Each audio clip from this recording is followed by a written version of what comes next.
Shalom, kita melanjutkan lagi membaca Alkitab. Sekarang kita sudah sampai bilangan 32. Penyerahan daerah sebelah timur Sungai Yordan. Adapun Bani Ruben dan Bani Gad, ternaknya banyak, bahkan sangat banyak sekali. Ketika mereka melihat tanah Yaezer dan tanah Gilead, tampaklah tempat itu tempat yang baik untuk peternakan.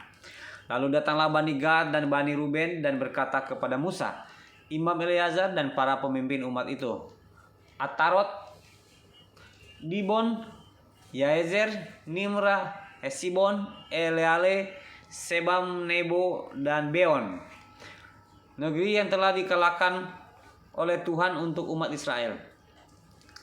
Itulah suatu negeri yang baik untuk peternakan, dan hamba-hambamu ini memang ada ternaknya. Lagi kata mereka, jika kami mendapat kasih-Mu, biarlah negeri ini diberikan kepada hamba-hambamu ini sebagai milik. Janganlah kami harus pindah ke seberang sungai Yordan. Jawab Musa kepada Bani Gad dan Bani Ruben itu, masakan saudara-saudaramu pergi berperang dan kamu tinggal di sini? Mengapa kamu hendak membuat enggan hati orang Israel untuk menyeberang ke negeri yang diberikan Tuhan kepada mereka? Demikian juga dilakukan bapak-bapamu ketika aku menjuru mereka dari Kades Barnea untuk melihat negeri itu. Mereka berjalan sampai ke lembah Eskol, melihat negeri dan membuat enggan hati orang Israel, sehingga mereka tidak mau pergi ke negeri yang diberikan Tuhan kepada mereka. Maka bangkitlah murka Tuhan pada waktu itu, dan ia bersumpah bahwasanya orang-orang yang telah berjalan dari Mesir yang berumur 20 tahun ke atas tidak akan melihat negeri yang kujanjikan dengan bersumpah kepada Abraham, Ishak dan Yakub, oleh karena mereka tidak mengikut aku dengan sepenuh hatinya. Kecuali Kaleb bin Yefune orang Kenas itu dan Yosua bin Nun, sebab keduanya mengikut Tuhan dengan sepenuh hatinya. Sebab itu bangkitlah murka Tuhan kepada orang Israel, sehingga ia membuat mereka mengembara di padang gurun 40 tahun lamanya, sampai habis mati segenap angkatan yang telah berbuat jahat di mata Tuhan. Dan sekarang kamu bangkit ganti bapak-bapamu, suatu kawanan orang-orang berdosa, untuk menambah lagi murka Tuhan yang menyala-nyala kepada orang Israel itu. Jika kamu berbalik membelakangi dia, maka kamu akan lebih lama lagi dibiarkannya tinggal di padang gurun, dan kamu akan membawa kemusnahan atas seluruh bangsa ini. Tetapi mendekatlah mereka kepadanya serta berkata, kami hendak mendirikan kandang-kandang kambing domba di sini untuk ternak kami, dan kota-kota untuk anak-anak kami.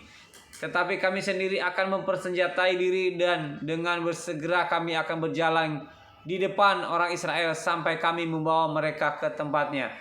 Sementara itu anak-anak kami akan tinggal dalam kota-kota yang berkubu-kubu oleh karena penduduk negeri ini. Kami tidak akan pulang ke rumah kami sampai setiap orang Israel memperoleh milik pusakanya.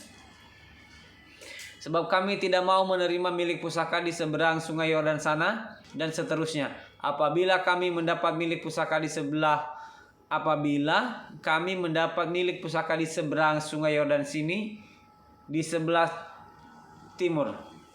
Lalu berkatalah Musa kepada mereka, jika kamu hendak berbuat demikian, jika kamu hendak mempersenjatai diri untuk berperang di hadapan Tuhan, dan setiap orang dari kamu yang telah bersenjata hendak menyeberangi sungai Yordan di depan Tuhan sampai ia menghalau musuh-musuhnya dari hadapannya, sehingga negeri itu takluk ke hadapan Tuhan. Dan jika kemudian kamu pulang, maka akan bebaslah kamu dari kewajibanmu kepada Tuhan dan kepada Israel, dan negeri ini pun akan menjadi milikmu di hadapan Tuhan. Tetapi jika kamu tidak berbuat demikian, sesungguhnya kamu berdosa kepada Tuhan, dan kamu akan mengalami bahwa dosamu itu akan menimpa kamu. Dirikanlah kota-kota bagi anak-anakmu dan kandang-kandang bagi kambing dombamu, dan perbuatlah apa yang telah kamu ucapkan. Maka berkatalah Bani Gad dan Bani Ruben itu kepada Musa, hamba-hambamu ini akan berbuat seperti yang diperintahkan tuanku. Anak-anak dan istri-istri kami, ternak dan hewan kami akan tinggal di sini di kota Gilead. Tetapi hamba-hambamu ini akan menyeberang di hadapan Tuhan untuk bertempur, yakni setiap orang yang bersenjata untuk berperang, seperti yang dikatakan Tuanku. Lalu Musa memberi perintah mengenai mereka kepada Imam Eleazar dan kepada Yosua bin Nun dan kepada kepala puak dari suku-suku Israel. Kata Musa kepada mereka, jika Bani Gad dan Bani Ruben itu telah menyeberangi sungai Yordan bersama-sama dengan kamu untuk berperang di hadapan Tuhan, yakni semuanya orang yang bersenjata untuk berperang, dan jika negeri itu telah takluk kepadamu, maka haruslah kamu memberikan tanah Gilead kepada mereka sebagai milik. Tetapi jika mereka tidak menyeberang dengan bersenjata bersama-sama dengan kamu, maka haruslah mereka menerima tanah miliknya di tengah-tengahmu di tanah Kanaan. Lalu Bani Gad dan Bani Ruben itu menjawab, apa yang difirmankan Tuhan kepada hamba-hambamu ini akan kami lakukan. Kami sendiri akan menyeberang dengan bersenjata di hadapan Tuhan ke tanah Kanaan. Tetapi bagi kami tetaplah tanah milik pusaka kami di seberang sungai Yordan sini.